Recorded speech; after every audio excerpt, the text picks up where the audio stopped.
आता इथे येऊ आपण. 2016 या वर्षी आंतरराष्ट्रीय योगा दिन कधी होता? मंगळवारी होता. आंतरराष्ट्रीय योगा दिन तुम्हाला माहिती पाहिजे, 21 जून.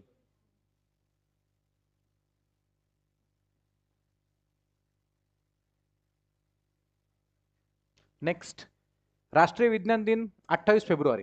घाबरू नका, माहिती पाहिजे तुम्हाला. 28 फेब्रुवारी. 27 फेब्रुवारीला मराठी भाषा दिवस. करेक्ट आहे. चला आता इथे लिहून टाका, राष्ट्रीय विज्ञान दिन जर आपण पाहिला तर इथे येणार 28 फेब्रुवारी. म्हणजे असे काही दिनविशेष राष्ट्रीय आणि आंतरराष्ट्रीय आपल्याला माहिती असतात, असेच ते विचारतात. खूप एकदम डेप्थ मधलं कुठलं ते पॉईंट मधलं विचारत नाही, जनरली विचारतात ते जेवढं तुम्हाला येतं. जीके मध्ये वाचतात ना तुम्ही लोक सगळ्या, ते त्यातलंच असतं काहीतरी. मग आता प्रश्नाची फ्रेमिंग करू आपण. रेडी? चला, प्रश्नाची मांडणी करत असताना एकदम व्यवस्थितपणे, काही नाही आपल्याला काही निवांत करायचं, टेन्शन घ्यायचं नाही, आणि एकदा प्रॅक्टिस झाली की पेपरला फास्ट होईल ते. तर इथं तुम्हाला काय करायचं, 21 जून आधी का 28 फेब्रुवारी ते सांगायचं. लिहायचं 28 फेब, ही आपली पद्धत आहे मांडण्याची, आणि वर्ष 2016 आहे. ठीक आहे. याचा आपल्याला वार माहित नाहीये, राष्ट्रीय विज्ञान दिन कोणत्या वारी त्याचा वार माहिती नाही.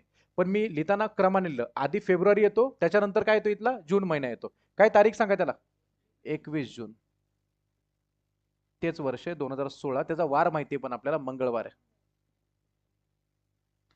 क्लिअरली सगळ्यांना कळालं की प्रश्न उलटा आहे. 21 जूनचा वार दिलाय आणि फेबचा विचारलाय, मागचा विचारलाय. आपण प्रश्न जरी उलटा असेल तर संपूर्ण प्रोसिजर सरळच्या प्रश्नाने सॉल्व्ह करायची, आणि शेवटी काय करायचं, मायनस करायचं त्याला. ते नंतर बघून घेऊ. पहिले आपली मेथड सांगा जी लेक्चरला शिकवली. बोला. नाही, पहिलं फेब्रुवारी पासून जून मध्ये जायला लागेल. फास्ट शिकू एकदम, जरासं ट्राय करतो फास्ट शिकवायचा. फेब्रुवारी हा लीप वर्षाचा आहे, स्पेशल.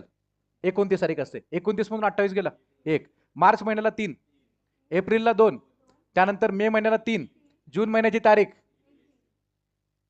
प्रॅक्टिस केलं असं होतं, ज्याने बॅच केली पूर्ण त्याला कळलं मी काय लिहिलंय ते.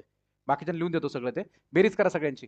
3 आणि 1 4, 4 आणि 2 6 आणि 3 21 आणि 9 30 भागिले 7 728, 2 राहिले, 2 वार मागे. मंगळवारच्या सगळ्यात मागचा वार सोमवार, आणि सोमवारच्या मागचा लयत रविवार. आणि थोडं काय चुकल्यासारखं वाटलं आयुष्यात, हा 2 पलीकडे गेला प्लस होईल ना.